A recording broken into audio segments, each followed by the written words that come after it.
Hi all, a very good evening to all of you. So in today's session, we will be discussing the thought process behind the problem of INMO 2025. तो यार बाकी सब problems के regarding से related ये वाला problem relatively थोड़ा सा इजियर था compare to rest of the problems and मतलब सिंपल ट्रायंगुलर इनइक्वालिटीज पर बेस्ड ये क्वेश्चन था. ऑब्वियसली थोड़ा सा थॉट प्रोसेस जरूर है इस क्वेश्चन में. तो let's see what exactly is the thought process behind the problem 4 of INMO 2025. So first of all, let's see what exactly is the problem. So the problem states that let n greater than or equal to 3 be a positive integer. Find the largest real number Tn as a function of n such that the inequality maximum of mod of a1 plus a2, mod of a2 plus a3 and so on till an plus a1. तो पहले तो अगर आप ये देखोगे these are N terms है ना, these are N terms and वो सर्कुलर पैटर्न में काइंड ऑफ घूम रहा है. A one plus A two, then a two plus A three plus a four plus a five and so on till a N plus A one है ना. That is greater than और equal to T N times maximum of this and that should hold for all real numbers. Positive positive की बात नहीं कर रहा, natural numbers की भी बात नहीं कर रहा, all real numbers. All real numbers बोल रहे हैं तो कहीं ना कहीं मतलब A M G M E M ये सब तो ऑलमोस्ट खत्म हो जाते हैं है ना. एंड मॉड है तो मोस्ट लाइकली ट्रायंगुलर इनइक्वालिटी वाली साइड हमें जाना हो, राइट. तो जैसी मॉडुलस में इनइक्वालिटीज आती हैं तो देखना एक ट्रायंगुलर इनइक्वालिटी हमें समझ में आता है. Mod of A plus B that is always may be less than और equal to mod of A plus mod of B, ये हम बोल सकते हैं, राइट. All right. और मतलब इसको दोबारा इस तरीके मतलब एक ही बात है ना, mod of A plus mod of B that is always greater than और equal to mod of A plus B. ये लिखना बेटर है क्योंकि हमें मतलब ऊपर वाले की जगह हमें नीचे वाला लिखना बेटर है. वो मैं इसलिए बोल रहा हूँ बेटर है क्योंकि शायद कहीं ना कहीं इसमें ग्रेटर देन और इक्वल टू का साइन इधर है, तो mod of A plus mod of B that is greater than और equal to mod of A plus B. But unfortunately left hand side पर अपने पास एक ही टर्म आएगी क्योंकि मैक्सिमम ऑफ कुछ पूछा गया है ना. तो let's try to explore something, let's try to explore the problem कि कैसे इसमें सोचा जा सकता था या क्या क्या चीज़ें हैं. तो हमें पहले तो find the largest real number T N है. तो यार अगर हम देखें लेफ्ट हैंड साइड मेरी पॉजिटिव होगी हमेशा क्योंकि मैक्सिमम ऑफ समथिंग आ रहा है. राइट हैंड साइड भी मेरा मैक्सिमम ऑफ एक पॉजिटिव नंबर है, या मतलब नॉन नेगेटिव कहना बेटर रहेगा, ठीक है. Right hand left hand side is my non negative. Right hand side की भी बात करूं मैं दैट इज ग्रेटर देन और equal to T N times एक नॉन नेगेटिव. एंड इनफैक्ट अगर ये सारे जीरो हो जाएं, राइट हैंड साइड की मैं बात करूं, अगर सारे ए आई जीरो हो जाएं तब जाकर मेरा राइट हैंड साइड जीरो बनेगा, है ना. And again non negative is always greater than और इक्वल टू नॉन नेगेटिव, फिर तो उस केस में टी एन का कोई सेंस नहीं रह जाएगा. But we need to prove for all real numbers, right. चलो उस पर मैं आता हूँ. तो बट इतनी सी कहानी से can I definitely say that जो टी एन होगा that should be greater than और equal to zero. And in fact T N equal to zero तो हमेशा ही ट्रू होना चाहिए. T N equal to zero that should always be true. मतलब ये इनइक्वालिटी ग्रेटर देन और left hand side is always greater than और equal to zero which is always true. But हमें largest real number T N बताना है, वो भी in terms of N as a function of N. अगर N के terms में आता है हो सकता है T N equal to zero बन जाए सभी रियल नंबर्स के लिए. बट हमें लार्जेस्ट टी एन बताना था such that this should hold true for every number, है ना. तो इतना हम जरूर बोल सकते हैं टी एन जो होगा that should be greater than और इक्वल टू जीरो. तो फिर मैं अब क्वेश्चन में सोचना स्टार्ट करता हूँ, क्या मैं मतलब प्रैक्टिकली क्या ऐसा पॉसिबल है मैं लेफ्ट हैंड साइड के इंडिविजुअल सभी मोड को जीरो बना दूं. तब तो मैक्स मतलब क्या ऐसा कोई भी सेट पॉसिबल है, बिकॉज हमें तो हर रियल नंबर के लिए ये चीज़ वेरीफाई करनी है, ये चीज़ हमें इनइक्वालिटी प्रूव करनी है और यू कैन से टीएन की वैल्यू फाइंड आउट करनी है, ठीक है. तो अगर अगर मैं देखो अब ध्यान से समझने की कोशिश करना, क्या हम सभी इंडिविजुअल मोड्स को जीरो बना सकते हैं. अगर हम ऐसा करते हैं तो ये सारे ऑपोजिट साइन के होने चाहिए. मतलब A one should be equal to minus A two, right, which in terms a1 should be equal to minus a2 and a2 should be equal to minus a3, that will make it a3, and a3 further should be equal to negative of a4, right, and a4 will should be equal to negative of a5, that will make it equal to a5. और you can say all terms match करनी चाहिए, even terms एक दूसरे के negative sign होने चाहिए. तो A N यहाँ पर number of terms were N, है ना. तो अगर मैं ये फाइनली सारी टर्म्स को जीरो चाहता हूँ तो n तो मेरा इवन होना चाहिए, राइट? बिकॉज तभी ये देखो ना, इवन टर्म्स नेगेटिव बन रही है। ए एन और ए वन ऑपोजिट साइन के तभी होंगे जब n is even, right? And so on, that will be equal to minus of A N if n is even. But अगर n ऑड हो जाता है, इफ n इज ऑड, तो क्या होगा? तो बेसिकली ये जो A N plus A one है, यहां तक तो सारे जीरो बन जाएंगे, but A N plus A one ये बेसिकली सेम साइन का होगा जैसा ए वन होगा, ठीक है? तो that will be actually equal to mod of twice of A one, right? Last term. But हमें एटलीस्ट अब हमें ये समझ में आ गई, अगर n की वैल्यू इवन है, इफ n इज इवन, ठीक है, तो मैं इंडिविजुअल मोड को जीरो बना सकता हूं। आई कैन सेलेक्ट पेयर्स, है ना, and these are the pairs. इसमें कुछ भी आप वैल्यू मान लो, let's assume this to be K, कोई भी कांस्टेंट, कोई भी नॉन जीरो कांस्टेंट मान लो, that will be equal to K. And that, अब यहां पर ये क्या बनेगा राइट हैंड साइड पर? राइट हैंड साइड जो मेरा है, that is maximum of individual mods, और इंडिविजुअल मेरे मोड सारे क्या हैं? सभी मोड्स के इक्वल हैं, तो that is T N. And in fact let's say K is positive, और you can say T N mod of K बन जाएगा, ठीक है? तो जीरो इज ग्रेटर देन और equal to T N mod of K, तो टी एन को तो मेरा जीरो ही होना पड़ेगा, ठीक है? तो अब एक चीज देखो ना, अब इतनी सी चीज से हमें ये समझ में आ रहा है कि अगर इवन होता है, नंबर ऑफ टर्म्स इवन होती है, तो जो मेरा टी एन है वो एक्चुअली जीरो ही होना चाहिए, बिकॉज मैं लेफ्ट हैंड साइड के हर चीज को जीरो बना पाऊंगा, ठीक है? तो लेट्स राइट इट फॉर्मली। इसको मैं मतलब कैसे कैसे बोल सकते हैं इसको?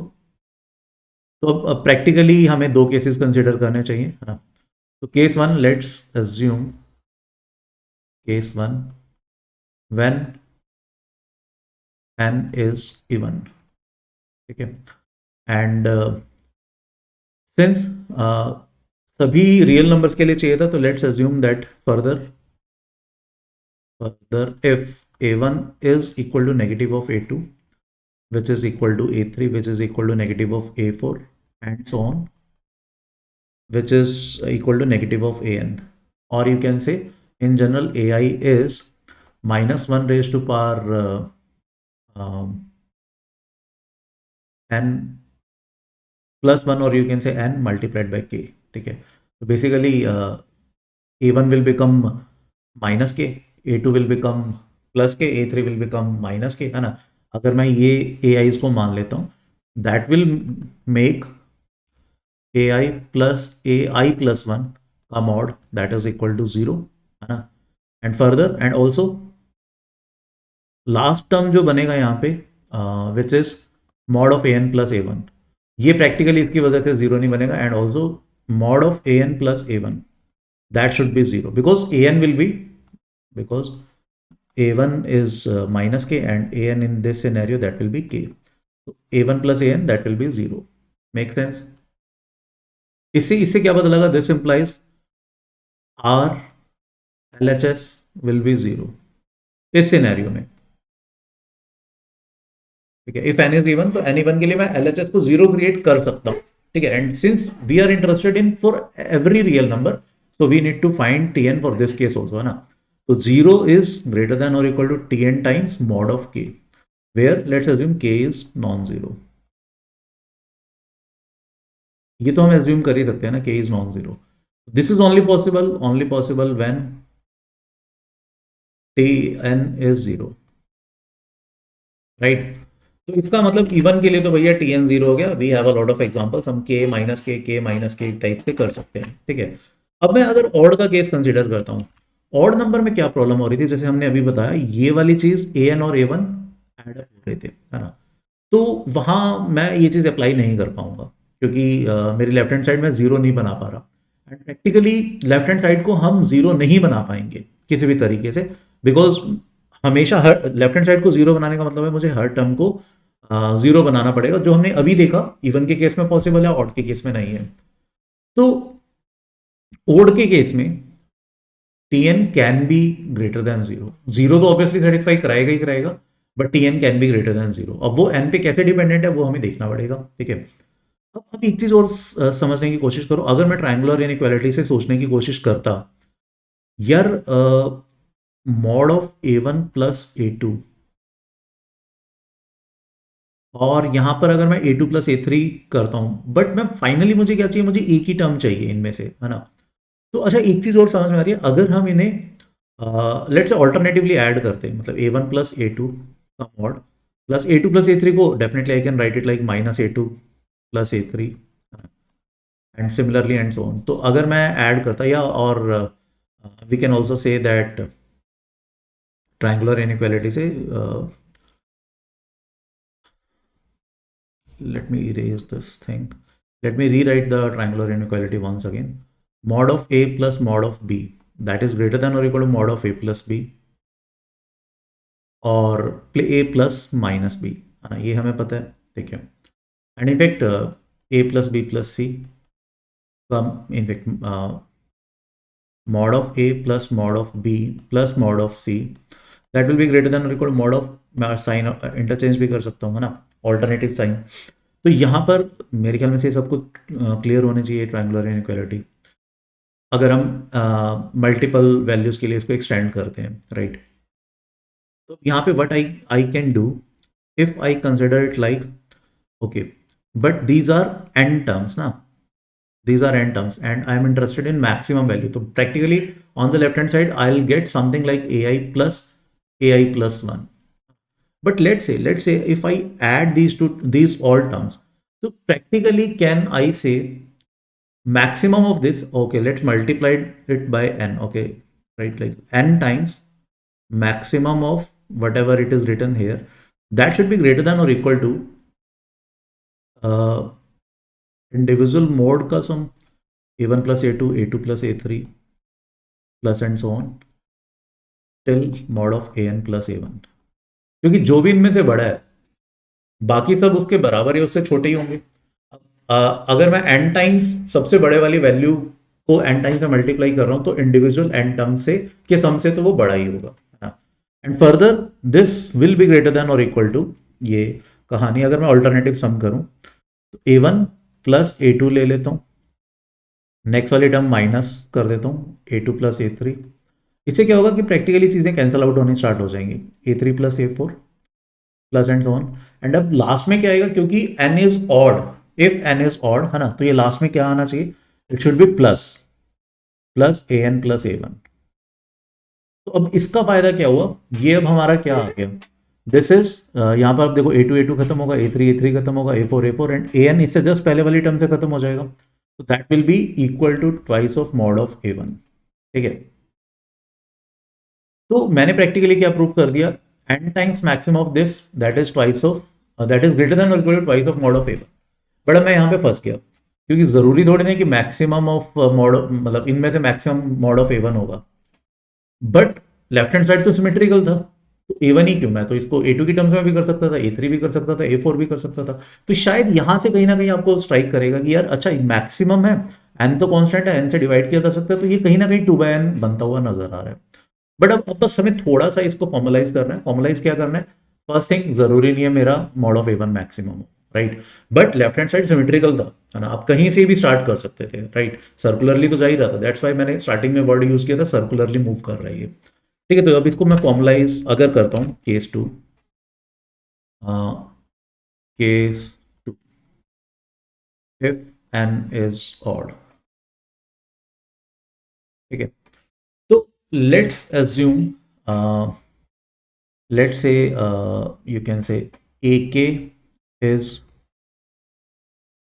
mod of ak is maximum, out of them mod of ak is maximum. So what we will do, we will rewrite this. So this I can definitely write maximum of n times maximum of this mod of a1 plus a2 comma a2 plus a3 comma and so on an plus a1 का mod, है ना, n times maximum of this, that will definitely be greater than or equal to okay, if ak is maximum, so let's start with ak only, ak plus 1 plus ak plus 1 to ak plus 2 plus and so on, an plus a1 and then a1 plus a2 and then till ak minus 1 plus ak, तो practically जो A1 से start हो रहा था sequence, उसको मैंने A1 की जगह AK से कर दिया. I hope all of you are getting my point, because last time मैंने इसको ट्वाइस ऑफ A1 से बड़ा प्रूव करा था. अब हमें क्या चाहिए? Twice of AK. I am very sure बहुत सारे बच्चों को समझ में ही आ गया होगा कि यार एग्जैक्टली अभी क्या कर रहे हैं. आई गेस कुछ पोर्शन मेरे सिर के पीछे आ गया. Let me make it clear. एक सेकेंड. ठीक है, अब आप ये देख सकते हो. ठीक है. तो अब बेसिकली देखो, अब मुझे क्या करना है. But I will do this in fact is greater than और इक्वल टू, अगर मैं ऑल्टरनेटिंग सम करता हूँ, ठीक है, तो मॉड ऑफ ए के प्लस वन माइनस ए के प्लस वन प्लस ए के plus two plus and so on. ठीक है. अब सिंस के वॉज ऑड, तो लास्ट में मेरे पास बचेगा प्लस ए के माइनस वन प्लस ए के. Right now the terms will start to cancel out, and I will be left with is twice of mod of AK. Right. And AK was maximum among the given modes. So practically, let's divide by n. So maximum of the thing which we were given, that will be greater than or equal to 2 upon n mod of AK, and AK is the maximum among the right side. So answer will be for n equal, if n is odd, Tn will be 2 by n.